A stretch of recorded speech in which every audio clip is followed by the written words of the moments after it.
가정의 믿음을 회복하자라는 다짐으로 5월을 시작했습니다. 그리고 그 다짐을 실천하기 위해서 한 주에 한 번 가정 예배를 드리기로 했는데요. 저희 집은 지난 수요일에 가정 예배를 드렸습니다. 사실 조금 창피한 고백일 수도 있는데 저희 가정은요, 가정 예배라는 것을 처음 드려봤습니다. 그래서 그런지 조금 어색했던 부분도 없잖아 있었고요. 또 이제 어린 아이들이 이제 예배 드리자 그랬더니 오늘 무슨 요일인데 예배를 드리냐고, 오늘 예배하는 날이야? 이렇게 좀 어색해하고 집중하지 못하는 그러한 모습도 있었는데요. 아무튼 한 자리에 함께 모여서 말씀을 나누고 또 기도하고, 또 특별히 이제 예배 마지막 시간에 일일이 아이들의 머리에 손을 얹고 이렇게 축복 기도를 해주다 보니까 이 가정 예배를 드릴 수 있다는 것이 얼마나 큰 은혜이고 또 정말 이것이 복이구나, 그러한 것을 깨달을 수가 있었습니다. 이 재미있었던 것이 하나 있었는데요. 뭐냐면 이제 말씀을 나누는 시간에 제가 이제 아이들에게 물어봤습니다. 우리 다일이에게 물어보고 아라에게 물어봤더니 다일이가 대답을 잘하더라고요. 노아 할아버지가 하나님의 음성을 들었어요? 못 들었어요? 물어보니까 들었어요, 이렇게 대답을 하고요. 노아의 아들들은 하나님을 봤어요? 못 봤어요? 그랬더니 못 봤어요, 이렇게 대답을 잘하더라고요. 이제 다일이가 이제 다음 주면은 3살이 되거든요. 이제 3살 된 아이가 알면은 뭘 얼마나 알겠습니까? 말씀을 들은다고 그걸 이해할 수 있는 그러한 지능이 없을 거라고 생각했는데, 생각과는 달리 잘 듣고 잘 이해하고 또 대답도 잘하는 걸 보면서 대견하다, 이러한 마음의 뿌듯함이 들더라고요. 가정 예배를 통해 성경을 배우고요, 또 대답도 잘하는 그런 아이들의 모습을 보면서 하나님이 기뻐하시는 가정이 무엇일까 다시 한번 묵상할 수 있는 그러한 시간이었습니다. 저희 집은 수요일 8시에 예배를 드립니다. 여러분 각자의 가정에서도 꼭 수요일이 아니어도 괜찮아요. 여러분들이 괜찮은 시간에, 꼭 저녁 시간이 아니어도 됩니다. 대신 한 주에 한 번이라도 같이 앉아서 성경 구절이라도 읽고 짧게 기도할 수 있는 그러한 시간을 좀 가질 수 있으면 너무 좋을 것 같습니다. 많은 분들이 가정 예배에 대한 팁을 많이 가르쳐 주시는데, 다들 동일하게 첫 번째로 주시는 팁이 뭐냐면요, 길게 하면 안 된대요. 그냥 같이 쫙 앉아가지고 짧게 기도하고 성경 구절을 강하게 딱 읽고 그 다음에 짧게 딱 기도하고, 처음에는 다 이렇게 시작해야 된다고 그렇게 팁을 주시더라고요. 그래서 가능한 짧게 성경 구절만 읽고 기도만 하더라도 하나님께서 여러분의 마음을 잘 아시고요, 그리고 여러분의 가정에 믿음의 공기가 흐를 수 있도록 역사해 주실 줄로 믿습니다. 5월 한 달 가정의 믿음을 회복합시다. 가족 간의 사랑과 신뢰가 하나님을 향한 그 믿음 안에서 더욱 깊어지는 한 달 되기를 주님의 이름으로 부탁드리며 그리고 축복합니다. 그런 의미에서 오늘 본문 말씀은 우리에게 하나님이 디자인하신 가정에 관한 한 가지 진리를 알려주고 있습니다. 그것은 바로 가정이란 둘이 하나 되는 곳이라는 것입니다. 본문 24절 말씀 함께 보겠습니다. 제가 읽어볼게요. 그러므로 남자가 부모를 떠나 그의 아내와 합하여 둘이 한 몸을 이룰지로다. 24절 말씀을 보면요, 하나님께서 생각하시고 디자인하셨던 가정이 어떤 가정인가를 알 수 있는데, 하나님이 디자인하셨던 가정은요, 1 더하기 1이 2가 되는 곳이 아니라 하나 더하기 하나는 하나가 되는 곳이었습니다. 한 남자와 한 여자가 만나서 다시 하나를 이루는 곳, 그것이 바로 가정이다라는 것이죠. 따라서 하나님이 디자인하셨던 패밀리의 그 개념은요, 분리가 아닙니다. 각기 각자로 뻗어나가는 것이 아니라 온전히 하나를 이루어가는 곳이라는 것을 우리가 좀 기억할 수 있어야 하겠습니다. 그렇다면 여기서 우리는요, 2가지 질문을 던져 볼 수 있을 것 같습니다. 첫 번째, 도대체 무엇이 하나 되어야 하는 것인가? 그리고 두 번째로 던져볼 수 있는 질문은요, 어떻게 하나 될 수 있는가? 이 2가지 질문을 우리가 던져볼 수 있을 것 같은데요. 먼저는 첫 번째, 도대체 무엇이 하나 되어야 하는지를 알 필요가 있을 것 같습니다. 하나님은 우리가 하나 되기를 원하시는데 도대체 무엇이 하나 되어야 하는 걸까요? 오늘 본문 말씀을 보니까요. 먼저는 육신적인 부분이 하나 되어야 합니다. 육신적인 부분이 하나 되어야 한다고 오늘 성경은 말씀하고 있습니다. 오늘 본문으로 함께 읽은 24절로 25절 바로 앞절을 보면요. 창세기 2장 21절로 23절에 이런 말씀이 나오고 있습니다. 제가 읽어볼게요. 여호와 하나님이 아담을 깊이 잠들게 하시니 잠들매 그가 그 갈빗대 하나를 취하고 살로 대신 채우시고 여호와 하나님이 아담에게서 취하신 그 갈빗대로 여자를 만드시고 그를 아담에게로 이끌어 오시니 아담이 이르되 이는 내 뼈 중에 뼈요 살 중에 살이라 이것을 남자에게서 취하였은즉 여자라 부르리라 하니라. 하나님께서 아담을 잠재우시고요. 갈빗뼈를 훔쳐가셨습니다. 그리고 그 갈빗뼈로 여자를 만드셨는데 아담이 여자를 딱 보자마자 막 너무 아름답고 너무 좋았던 거죠. 터져나온 감탄사가 뭐냐면 내 뼈 중에 뼈요 살 중에 살이다. 이런 감탄사가 나왔는데 사실은 진짜로 뼈 중에 뼈였고 살 중에 살이었던 것이죠. 왜냐하면 아담에게서 취했으니까. 원래 이 아담과 하와는요. 사람이라는 이름 아래 하나로 존재했던 생명체이었습니다. 그런데 이것이 둘로 나뉘어졌을 때 그것이 남자와 여자가 된 것이라고 우리가 창세기 2장을 통해 볼 수가 있는데요. 그래서 오늘 본문에서 둘이 하나가 될지어다 라고 말씀하실 때 하나가 되어야 하는 부분은요. 본래 하나로 있었지만 지금은 나뉘어진 이 육신적인 부분을 뜻한다고 우리가 볼 수 있다라는 것이죠. 남자와 여자가 만나 결혼을 하고요. 서로의 몸이 하나가 되고 생각이 하나가 되고 소망하며 바라보는 것이 하나가 되는 것. 그것이 바로 하나님께서 우리에게 원하시는 육신적인 하나됨이라는 것입니다. 우리들의 가정이 그러한 가정이 돼야 돼요. 몸이 하나가 된다는 건요. 나만 귀하게 여기는 게 아니에요. 뭐 당연히 부모님도 귀하게 여기겠고 당연히 내 자식도 귀하게 여기겠지만 그것이 당연하지 않은 세상을 우리가 살고 있는 거 아니겠습니까? 나를 귀하게 생각하듯 우리의 가정, 우리 식구들을 귀하게 여기고 그들의 생각을 존중하며 그들의 가치를 인정해 줄 수 있는 것. 그것이 바로 우리가 하나 되어야 할 육신적인 부분이다라는 것이죠. 그런가 하면 또 한 가지 하나를 이루어야 하는 것이 있는데요. 바로 믿음이 하나 되어야 합니다. 그런데 어떤 믿음이 하나 되어야 할까요? 특별히 오늘 본문 말씀을 볼 때에 또는 창세기 2장 3장 말씀을 볼 때에 하나님의 말씀에 대한 믿음이 하나 되어야 한다고 그렇게 말할 수 있겠습니다. 하나님의 말씀에 대한 확고한 믿음으로 우리 가정이 하나 되어야 합니다. 아마 아담과 하와의 그 타락 이야기 못 들어보신 분이 없을 거예요. 어떻게 그들이 타락하게 됐는지 우리가 잘 알고 있습니다. 하나님께서 먹지 말라 하신 선악을 알게 하는 나무의 실과를 하와가 따먹고 그것을 아담에게도 줌으로써 타락을 하게 되었다라고 창세기 3장은 말씀하고 있는데요. 이 타락의 사건을 어떤 시선으로 바라보느냐에 따라 타락의 원인이 무엇인지 분석할 수 있습니다.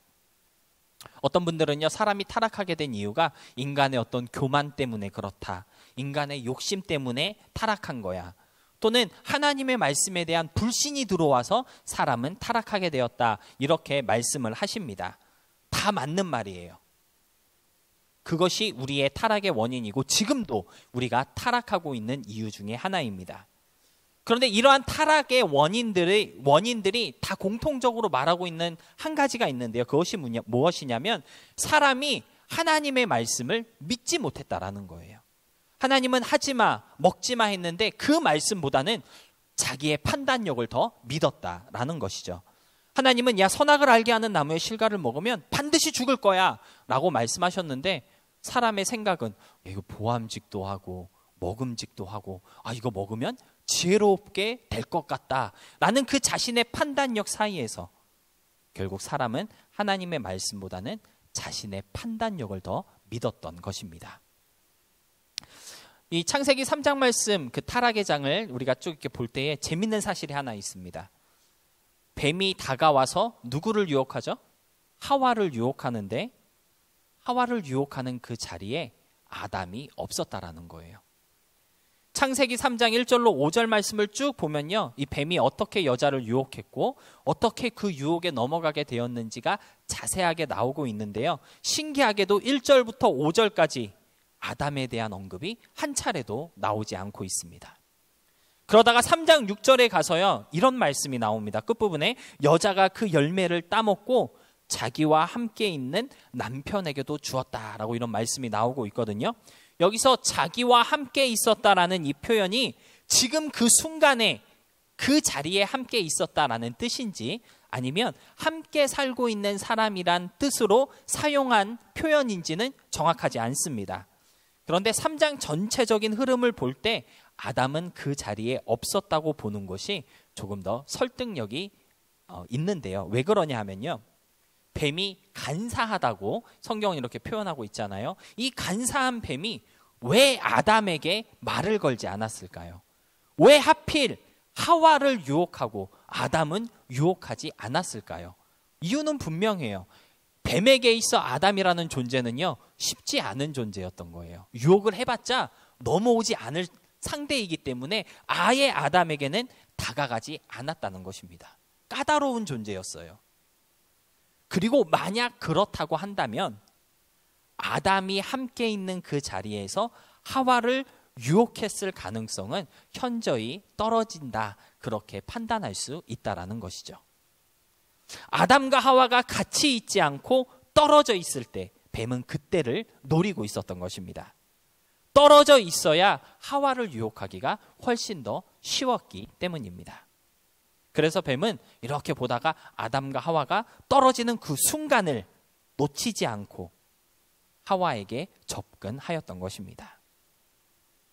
여기서 우리가 배울 수 있는 것이 무엇일까요?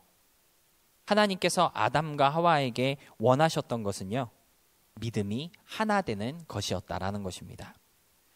아담의 믿음과 같이 하와도 유혹에 견고한 믿음이 되기를 하나님께서 원하셨다라는 것이죠. 하나님의 말씀에 대한 어떤 확고한 확신과 신뢰로 그렇게 하나 되기를 하나님께서는 원하셨다라는 것입니다.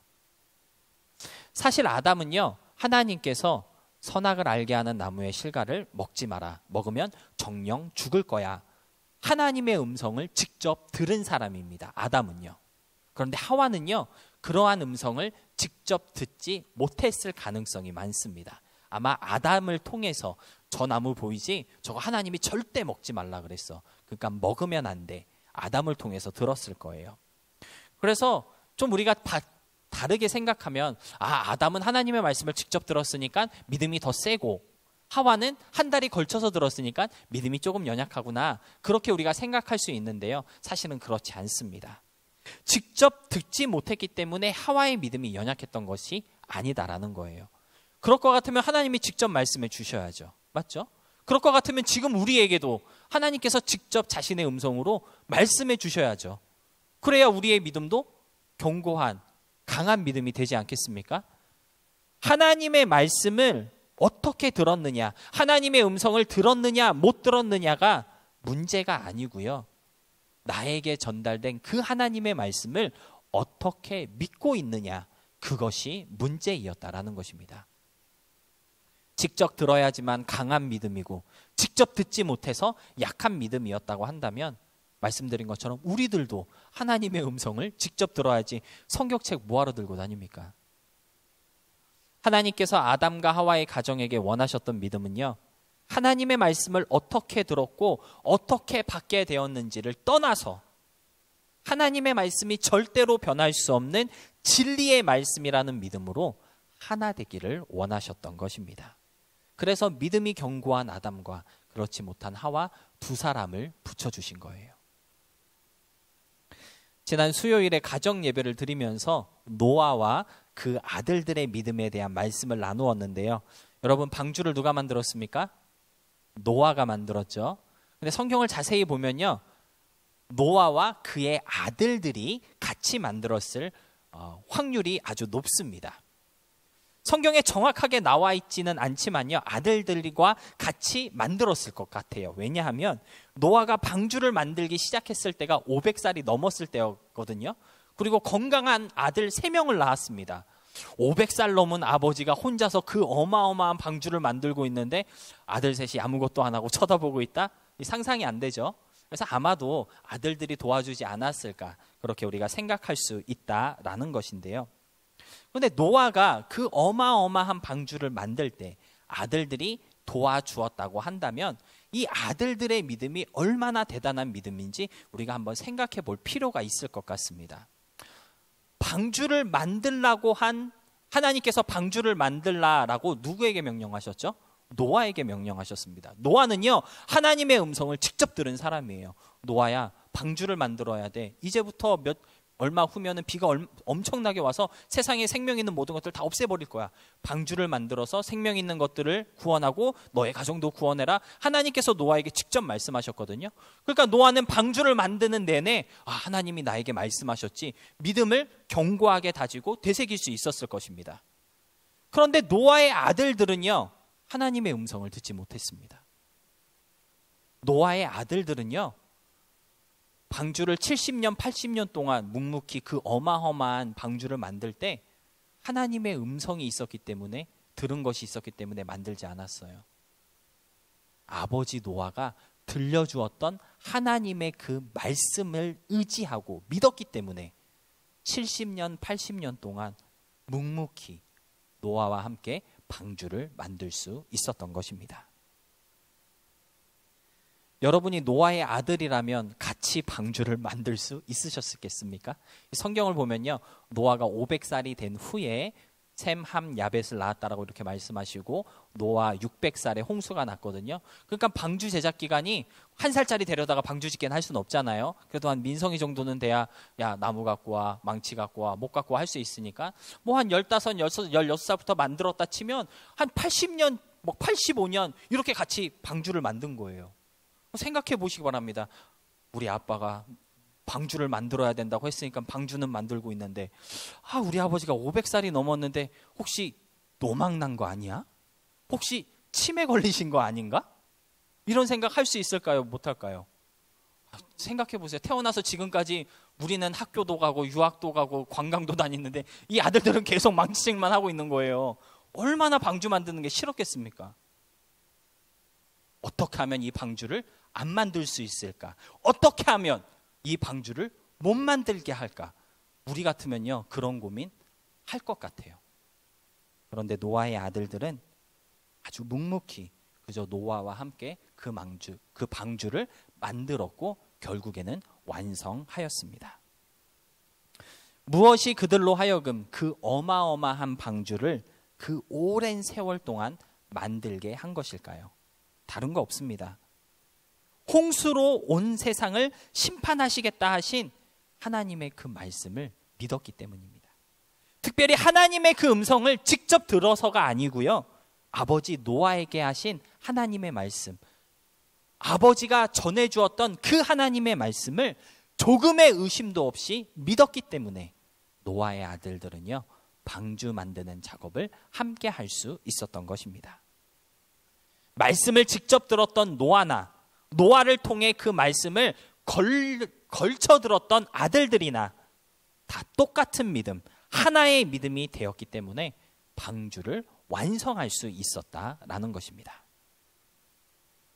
이처럼 노아와 그의 아들들은요, 하나님의 말씀에 대한 믿음에 있어서 둘이 아닌 하나를 이룰 수 있었고요, 그로 인해 하나님의 뜻을 이루어가는 가정이 될 수 있었던 것입니다. 사랑하는 여러분, 하나님의 말씀을 좀 의심 없이 믿을 수 있는 우리의 가정이 될 수 있기를 소망합니다. 하나님의 말씀에 대한 믿음에 있어서는요, 둘이 되어서는 안 됩니다. 아담과 하와는 둘이 되었기 때문에 타락하게 된 거거든요. 하나님의 말씀에 있어서는, 하나님의 말씀을 믿음에 있어서는 하나의 믿음으로 뭉칠 수 있는 그런 우리의 가정이 될 수 있어야 하겠습니다. 창세기 9장 1절을 보면요, 홍수 심판 이후에 하나님께서 노아와 그의 아들들에게 복을 주시는데 어떤 복을 주시는지 한번 보겠습니다. 제가 읽어볼게요. 하나님이 노아와 그 아들들에게 복을 주시며 그들에게 이르시되 생육하고 번성하여 땅에 충만하라. 하나님께서 이런 복을 주셨습니다. 어디서 많이 들어봤던 복이죠. 창세기 1장에 하나님께서 사람을 처음 창조하시고 첫 번째로 주셨던 복이 바로 생육하고 번성하여 땅에 충만하라라는 복이었습니다. 여러분, 생육하고 번성하는 복, 땅에 충만할 수 있는 복은요, 오로지 하나님의 말씀으로 하나 되는 가정에게 주시는 은혜라는 사실을 창세기 9장 1절은 우리에게 알려주고 있는 것입니다. 따라서 여러분의 가정도, 우리의 가정도 하나님의 말씀을 의심 없이 믿음으로 하나 될 수 있어야 하겠습니다. 그럼으로써 생육하고 번성하여 땅에 충만케 되어지는 그 놀라운 언약의 주인공이 바로 우리 가정, 우리 가족들이 될 수 있기를 주님의 이름으로 축복합니다. 그런가 하면은 어떻게 하나 될 수 있는지, 하나 되는 방법에 대해서도 생각해 볼 필요가 있습니다. 하나됨이라는 의미를 가진 단어가 무엇이 있을까? 제가 이렇게 곰곰이 생각해 보니까요, 영어 표현으로 한 3가지 정도가 있는 것 같더라고요. Unity, Harmony, 그리고 Symphony, 이렇게 3가지 단어가 하나됨을 의미하는 영어 단어가 아닌가? 물론 더 있겠지만 이 3가지가 생각이 났습니다. 그래서 이 3 단어를 가지고 어떻게 우리의 가정이 하나 될 수 있는지 한번 생각해 볼 수 있을 것 같은데요. 첫 번째, 이 Unity라는 단어가 있습니다. 뜻을 찾아보니까요, 통일성, 제일성, 일치, 이런 뜻을 가지고 있었습니다. 그런데 재밌게도요, 이 Unity라는 단어가 가지고 있는 특징이 하나 있어요. 이게 뭐냐면 똑같은 것을 가지고 있다라는 거예요. 민성이가 갖고 있는 것, 나도 갖고 있을 때 민성이와 나와 내가 united, unity가 될 수 있다라는 거예요. 똑같은 것을 가짐으로써 하나 되는 것, 그것이 unity라는 것입니다. 사실 여러분들의 가정을 보시면요, 내 가족이지만 생긴 것도 다 다르고요, 좋아하는 것도 다 다르고, 특별히 아이들을 보면 같은 배에서 나왔는데 어쩜 이렇게 취향도 다르고 잠자는 포즈도 다릅니다. 어쩜 이렇게 다른지 몰라요. 그런데 유일하게 모든 가족들이 다 똑같이 가지고 있는 것이 하나 있습니다. 뭘까요? 라스트 네임이 똑같습니다. 다 다르지만 라스트 네임은 똑같아요. 그래서 저는 미국 문화가 좋은 것 같아요. 엄마도 라스트 네임 바꿔야 되거든요. 아빠 라스트 네임으로. 우리 아직 이하름 사모는 안 바꿨는데 바꿔야 됩니다. 임시로 바꿔야 돼요. 온 가족이 다 똑같은 라스트 네임을 가지고 있어요. 그런데 이 라스트 네임이요, 또 재밌는 게 뭐냐면 가족들이 상의해서 바꿀 수 없습니다. 우리 집 라스트 네임이 임시인데 아빠, 나 이거 마음에 안 들어요. 아들아, 너 임시 마음에 드니? 마음에 안 들지? 우리 오늘부터 미스터 브라운으로 하자. 우리 집 라스트 네임은 이제부터 브라운이야. 이렇게 상의해서 바꿀 수 있어요, 없어요?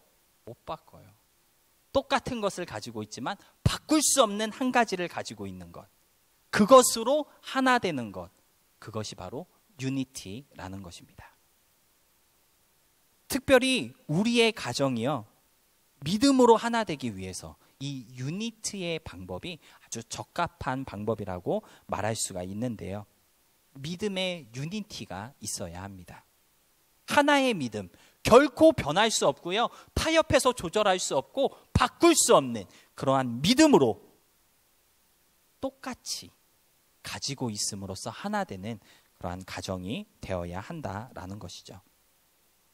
그런 의미에서 신명기 4장 2절은요, 가정의 유니티를 위해서 우리가 꼭 기억해야 할 말씀인 것 같습니다. 제가 한번 읽어볼게요. 내가 너희에게 명령하는 말을 너희는 가감하지 말고 내가 너희에게 내리는 너희 하나님 여호와의 명령을 지키라. 신명기 4장 2절은요, 결코 변할 수 없고 타협할 수 없는 하나님의 말씀을 지키라라고 우리에게 명령하고 있습니다. 어떻게 우리의 가정이 하나 될 수 있을까요? 더하거나 뺄 수 없는 하나님의 말씀을 나도 갖고, 우리 엄마도 갖고, 우리 아빠도 갖고, 우리 누나도 갖고, 우리 형도 갖고, 우리 동생도 가질 때 그 믿음으로 유나이티드 될 수 있다라는 것입니다.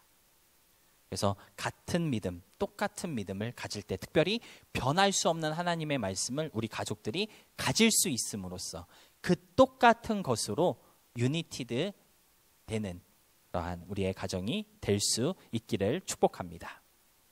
이 두 번째로 보니까 harmony라는 단어가 있습니다. 발음이 안 좋아서 그냥 한국식 발음으로 하모니라고 이렇게 읽겠습니다. 이 단어는요, 조화, 일치, 화합이라는 뜻을 가지고 있습니다. 앞에서 말씀드린 유니티가 타협할 수 없는 한 가지를 똑같이 가짐으로써 하나 되는 방법이었다면, 하모니는요, 서로가 서로를 존중하며 각자의 특별함을 인정하는 가운데 어떤 공통점을 찾아서 공통의 부분들을 맞춰가고 보완하고 늘려가는 그러한 방법이라고 말할 수 있겠습니다. 왜 그런 거 있잖아요. 나는 좋아하는데 우리 집 누구는 좋아하지 않는 것. 그러면 그 사이에서 좀 같이 좋아할 수 있는, 같이 공유할 수 있는 어떤 것을 찾는 노력, 그것이 바로 하모니라는 것이죠. 나는 괜찮은데 우리 와이프는 안 괜찮아 하고, 우리 남편은 안 괜찮아 하고, 우리 자녀들은 안 괜찮아 하는 그 중간 어디에서 우리 모두가 다 괜찮을 수 있는 것을 발견하고자 애쓰는 것, 그것이 바로 하모니입니다. 여러분, 하모니를 위해서는요, 나만을 주장해서는 안 됩니다. 그리고 하모니를 위해서는요, 상대방의 말만 무조건 들어주어서도 안 됩니다. 서로가 화합하고 서로가 공유할 수 있는 그 공통의 공간을 찾는 노력이 필요하다라는 것이죠. 그러한 하모니의 노력을 통해 우리 가정이 하나 될 수 있습니다. 여러분은 여러분의 가족들을 얼마나 잘 알고 있습니까? 우리 자녀 되신 분들, 부모님을 얼마나 이해하고 또 잘 따르고 있습니까? 엄마가 말했으니까 오늘도 그냥 들어야지, 그냥 듣는 것이 아니라 좀 부모님을 이해하면서 마음으로 좀 느끼면서 그렇게 순종하고 계십니까? 부모 되신 여러분, 혹시 자녀들에게 너무 자신의 방법만 강요하지 않으십니까? 제가 요즘 아이들을 보면서 내 취향, 내 방법, 내가 생각할 때 좋은 거라고 생각해서 얘기는 하는데 이상하게 너무 내가 내 것만 강요하는 건가? 그런 생각이 들더라고요. 혹시 자녀들에게 내 방법이 최고라는 듯 그렇게 내 것만 강요하고 있지는 않으십니까? 하모니는요, 상대방을 이해하고 배려하는 것에서부터 시작됩니다. 가족의 생각과 의지, 감정과 행동을 존중하며 그 가운데 하나됨을 배워나갈 수 있는 우리 모두가 되어서요, 하모니의 화합을 이루는 우리 모두의 가정이 되었으면 좋겠습니다. 마지막으로 심포니라는 단어가 있습니다. 흔히 제가 이 심포니라는 단어를 영어 사전을 찾아보니까요, 처음으로 나오는 뜻이 교향곡 이렇게 나오더라고요. 그래서 맞아, 심포니는 교향곡이지. 새삼 다시 느꼈는데 심포니 교향곡, 그런데 어떤 의미냐면요, 소리의 조화라는 뜻이 있더라고요. 화합, 일치, 하모니랑 비슷한 의미로 쓸 수도 있는데 특별히 소리의 조합, 소리의 화합을 뜻할 때 심포니라는 단어를 쓴다고 합니다. 아름다운 화합의 결실을 뜻하는 말로 심포니를 쓸 수가 있다라는 것이죠. 여러분, 우리의 가정에 믿음의 유니티가 있고 서로의 생각과 마음을 헤아리는 아름다운 하모니가 있을 때 그 하나됨의 결과가 심포니가 되어야 하는 것입니다. 여러분, 오케스트라 공연이나 또는 심포니 공연 가보신 적 있으신가요? 정말 악기가 많거든요. 그 수많은 악기들이 각자 자신들의 방식으로 소리를 막 내고 있는데 그 소리가 하나로 이렇게 딱 뭉쳤을 때 얼마나 아름다운 소리를 만들고 있습니까? 어느 것 하나 삐뚤어지지 않고 한 대로 어울렸을 때 심포니를 만드는 그것처럼, 심포니를 만들 때 거기서 나오는 감동과 감격처럼 그런 하나됨의 결과물까지도 아름다울 수 있고 조화로울 수 있는 우리들의 가정이 되어야 한다라는 것이죠. 그런데 이 심포니를 이루기 위해서요, 우리가 기억해야 할 것 한 가지가 있습니다. 그것이 무엇이냐면 함께 바라보고 소망해야 할 변하지 않는 목표, 표대가 있어야 한다라는 것입니다. 사실 심포니나 오케스트라 공연 가면요 되게 길어요. 그래서 중간에 졸기도 하는데 그 긴 시간들을 그 연주하시는 분들이 묵묵히 참으면서 열심히 막 연주하시면서 아름다운 하모니를 이루고 심포니를 만들 수 있는 이유가 한 가지 있습니다. 그것이 뭐냐면요, 연주를 완성해야 한다, 성공적으로 이 공연을 마쳐야 한다라는 공통의 목적이 있기 때문입니다. 가정의 하나됨도 마찬가지다라는 것이죠. 믿음으로 유나이티드 되고 서로를 아끼고 위하며 배려하는 하모니를 이룰 때에 왜 그렇게 해야 하는지에 대한 분명한 목표가 있어야 그 하모니가 아름다운 심포니가 될 수 있습니다. 그렇다면 무엇이 우리 가정의 하나됨의 목표일까요? 무엇을 바라보며 하나 될 수 있어야 할까요? 이사야 43장 21절에 그 답이 나와 있습니다. 우리 함께 한 목소리로 읽어보도록 하겠습니다. 시작. 이 백성은 내가 나를 위하여 지었나니 나를 찬송하게 하려 함이니라. 하나님께서 우리를 지으시고 가정을 허락하신 이유가 무엇입니까? 하나님을 찬송하며 주님의 영광을 선포하게 하시기 위함입니다. 우리가 믿음으로 하나 되어 하나님이 우리의 주가 되시고 우리 가정의 아버지 되심을 고백할 수 있어야 한다라는 거예요. 서로를 아끼고 위하며 배려하는 그 하모니를 통해 하나님의 사랑이 보여지고 실천되어서 하나님을 찬양하고 그분의 영광을 선포하는 가정이 될 수 있어야 한다라는 것이죠. 우리 가정을 향한 하나님의 뜻과 기대가 있음을 잊지 마시기 바랍니다. 하나님의 하나님 되심을 흔들림 없이 믿고 의지하며 그 하나님을 높이 찬양하는 아름다운 심포니가 울려 퍼질 수 있도록 믿음으로 하나 되는 은혜로운 가정들이 다 될 수 있기를 주님의 이름으로 부탁드리며 그리고 축복합니다. 말씀을 정리하겠습니다. 이 시대에 뛰어난 기독교 영성학자로 유명한 유진 피터슨이라는 분이 계십니다. 지난 2018년도에 돌아가셨는데 이 유진 피터슨 목사님이 쓰신 그 많은 책들이 목회자들 그리고 성도님들에게 영성이 무엇인지, 영성 가득한 삶이 무엇인지 많은 도전과 그리고 깨달음을 주고 있는데요.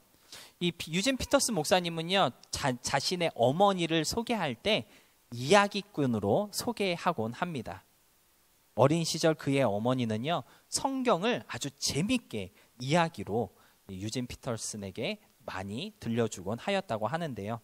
이 어머니에게 듣고 자란 그 성경 이야기들을 추억하면서 쓰신 책이 있는데 유진 피터슨의 대표작 중에 하나인 다윗, 현실에 뿌리 박은 영성이라는 책이 있는데 그것이 어머니에게 들었던 다윗의 이야기를 추억하며 그렇게 쓴 책이라고 말씀하시더라고요. 하나님의 말씀을 온전히 의지하는 그런 우리의 가정이 되기 위해서는요, 우리 가정에 말씀이 풍성해야 합니다. 어린 자녀들에게, 부모님께, 형제자매들에게 말씀을 들려줄 수 있어야 돼요. 꼭 성경 말씀 읽어!